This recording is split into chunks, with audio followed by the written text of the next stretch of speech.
Des maths à des gamermaths, mes chers auditeurs.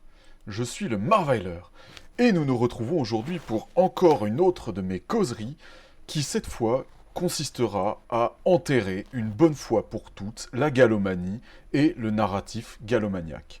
Notre objectif aujourd'hui sera d'en finir avec l'imposture du galop. Donc bien évidemment, il ne s'agit pas de s'en prendre aux Galaisans, il ne s'agit pas de vouloir détruire le galop, mais bien de mettre fin à l'imposture de quelques-uns qui cherchent à pousser un narratif avec la complicité de l'État français. Alors les personnes qui me suivent et qui m'ont connu un petit peu sur les réseaux sociaux m'ont vu donc parler de galomanie, m'ont vu parler quelquefois avec des galomaniaques, et cette expérience en fait m'a permis d'affiner ma compréhension de la question et en fait de pouvoir tirer un verdict. Alors il faut savoir que au début de mon positionnement initial, je n'étais absolument pas hostile au galop. À vrai dire, d'ailleurs, moi je le considérais avec une certaine indifférence et on pourrait dire un vague sujet de curiosité. Bien que originaire de Haute-Bretagne, pour ma part, je ne voyais aucune utilité ni culturelle ni politique à apprendre le galop et me suis donc dirigé, fort logiquement, vers l'apprentissage du breton.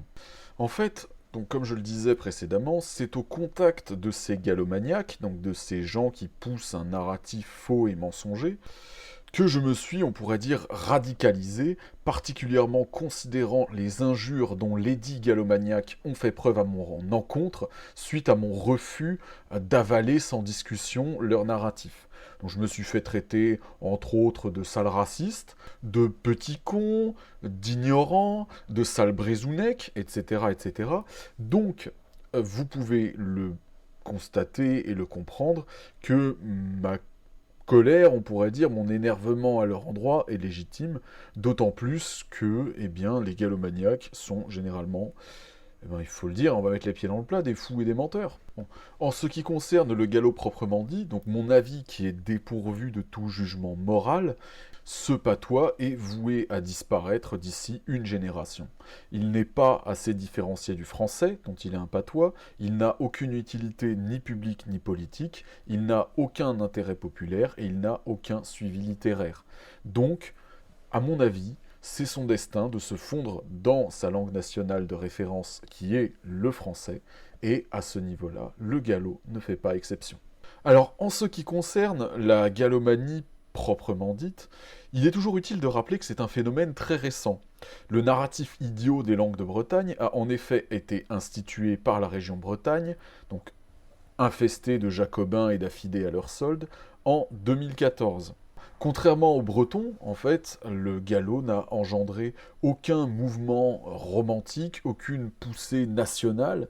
Alors en fait, ce n'est que récemment que des gens, sans raison apparente, se sont subitement mis à le promouvoir littéralement de nulle part, comme par magie.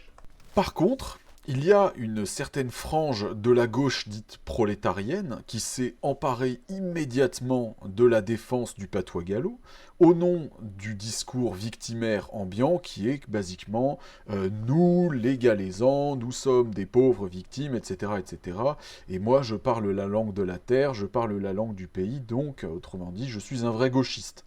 Et je n'invente rien, les personnes auxquelles je pense se revendiquent ouvertement de cette idéation. Et donc c'est au nom de ce discours de victimisation permanente que ces gens prétendent lutter contre le retour du breton sur tout le pays, dans toute la Bretagne.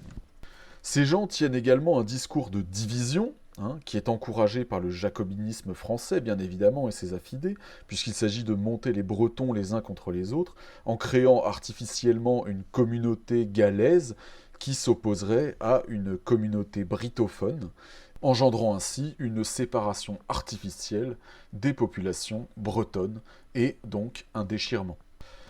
À présent, j'aimerais passer avec vous en revue les principaux mensonges historiques des galomaniaques et de leur mouvement. En premier, le gallo est une langue. C'est faux, c'est un patois. Le terme de patois a un sens en linguistique, et le fait que les jacobins en aient fait un terme péjoratif ne permet pas de prétendre récuser son application lorsqu'elle est légitime. Encore une fois, il n'y a pas de différenciation suffisante avec le français et les autres patois de langue d'oïl pour prétendre que le gallo soit autre chose qu'un patois. Et encore une fois, en affirmant ça, il ne s'agit pas de porter un jugement de valeur. Ce n'est pas être pour ou contre le gallo que d'affirmer que c'est linguistiquement un patois. Voilà, un point c'est tout. Un autre argument qui revient souvent, c'est de dire que le gallo est une langue très ancienne.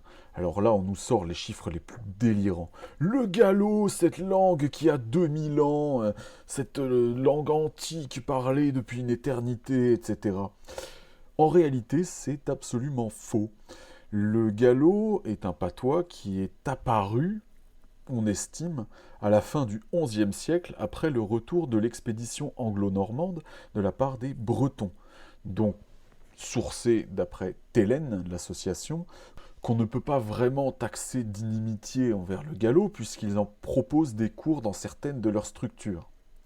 De plus, il est toujours utile de rappeler que, contrairement aux Bretons, notamment, le gallo n'a pas de trace écrite ni de formation grammaticale historique.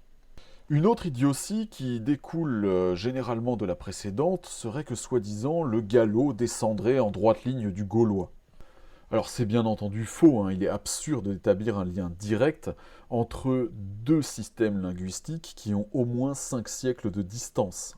Néanmoins, pour justifier leur dire, les galomaniaques s'appuient sur une origine des emprunts aux Gaulois, donc par exemple, disait-il, la manière de dire aujourd'hui, qui serait identique à celle de l'occitan proche du gaulois, alors qu'en réalité, c'est une évidence qu'il y a des emprunts aux Gaulois dans les patois de langue d'oïl et d'oc, puisqu'il y a eu un mélange avec les populations gallo-romaines, et donc, en fait, utiliser cet argument pour justifier une filiation du gallo aux Gaulois est tout simplement absurde.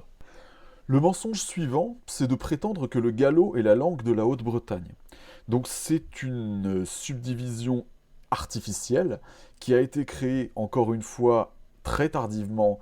Donc une espèce d'invention selon laquelle il y aurait une ligne artificielle breton-gallo entre Saint-Brieuc et Vannes, qui justifierait que le gallo a été parlé de toute éternité dans la Haute-Bretagne et que ce serait donc la langue naturelle de la Haute-Bretagne. En réalité, rien n'est plus faux. Originellement, et comme l'attestent tous les manuels d'histoire un petit peu sérieux, le gallo, le patois gallo, était originellement cantonné à la rive orientale de la Vilaine au XIIe siècle. Par la suite, après l'invasion française, il a envahi également la rive occidentale de la Vilaine et s'est étendu vers l'ouest entre le XVe et le XIXe siècle avec la bénédiction de l'occupant français. Cela est attesté notamment par la toponymie, puisqu'on peut constater qu'effectivement l'Embal, qui se trouve à l'est de Saint-Malo, est une toponymie absolument britophone. De même pour l'ensemble du pays de Guérande, qui comporte énormément de toponymies britophones. On pense notamment à la Turballe, au Croisic, au Pouliguen, à Mesquer.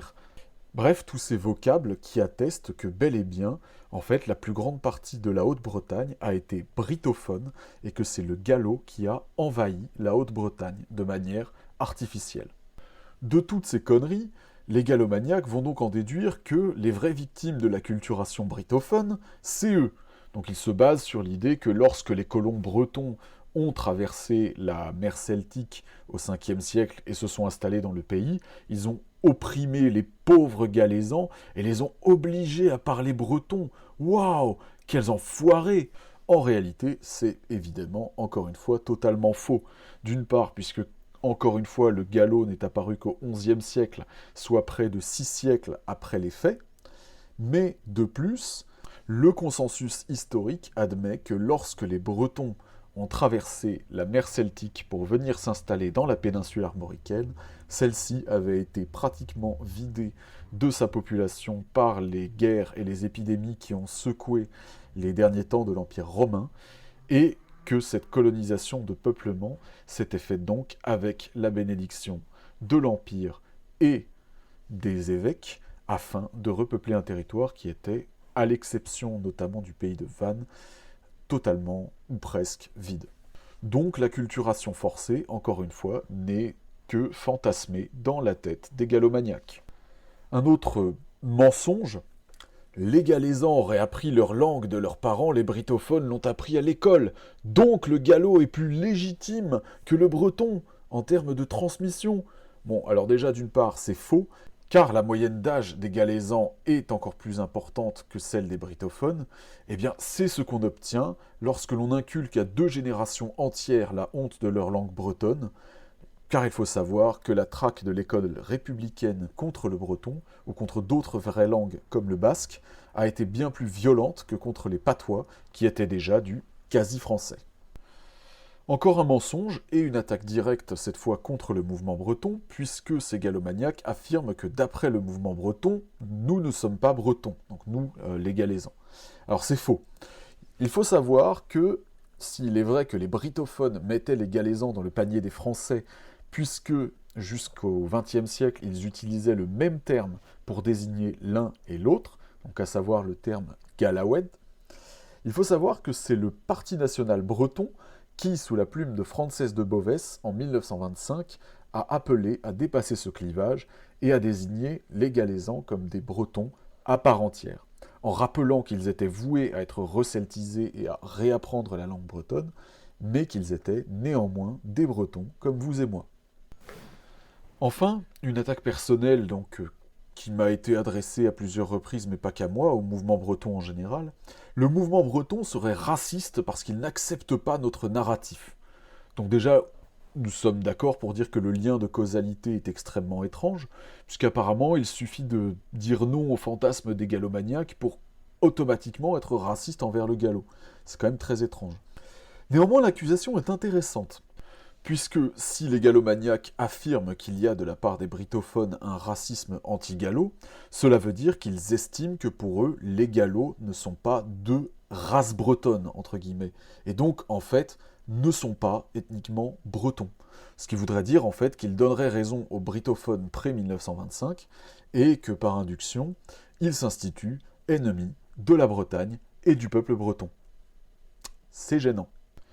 Donc, pour récapituler, le gallo est un patois qui est apparu à la fin du XIe siècle, à partir d'un mélange entre l'anglo-normand et les patois angevins, donc avec un très léger rapport, mais absolument incertain, de breton, qui n'a absolument aucun lien direct avec le gaulois, qui n'est pas la langue de la Haute-Bretagne, puisqu'il s'est imposé sur une partie de la Haute-Bretagne comme un envahisseur dans les 500 dernières années.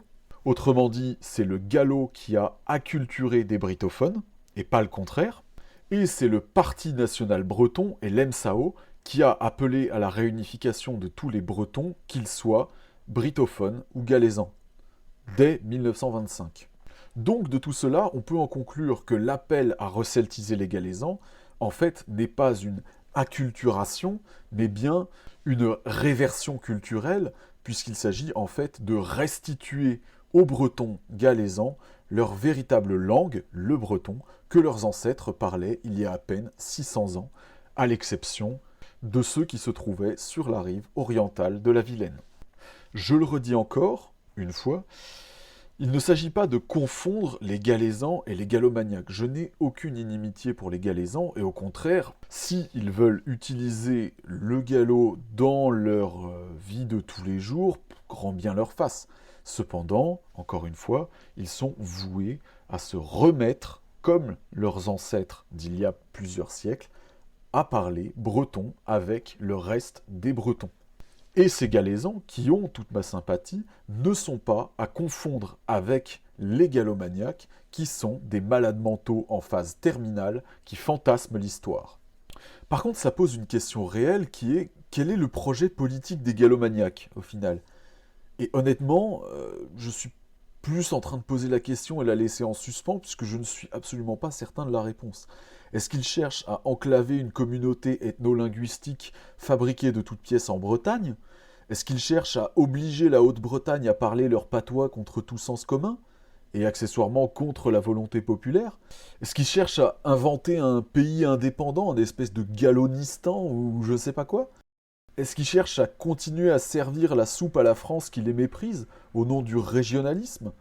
Parce que dans tous les cas, quel que soit leur projet politique en fait, ils sont un obstacle au mouvement breton. À cause d'eux, la France utilise l'existence du patois gallo et sa soi-disant survivance comme d'une excuse pour réduire encore les subventions allouées à la langue bretonne et à son enseignement. Et donc, en étant obstacle au mouvement breton, ils sont, volontairement ou non, je ne le sais pas et je ne leur ferai pas ce procès, agents de l'occupant français. Je vous remercie de m'avoir écouté. Cette clarification concernant la galomanie était particulièrement importante à faire. Encore une fois, ce n'est pas une attaque contre les Galaisans, pour qui j'ai le respect qui convient d'un breton envers d'autres bretons. C'était le Marweiler. Rejoignez le Parti national breton, et comme toujours, à bientôt pour poursuivre la lutte pour l'indépendance. PV de Braise, Braise à Tao.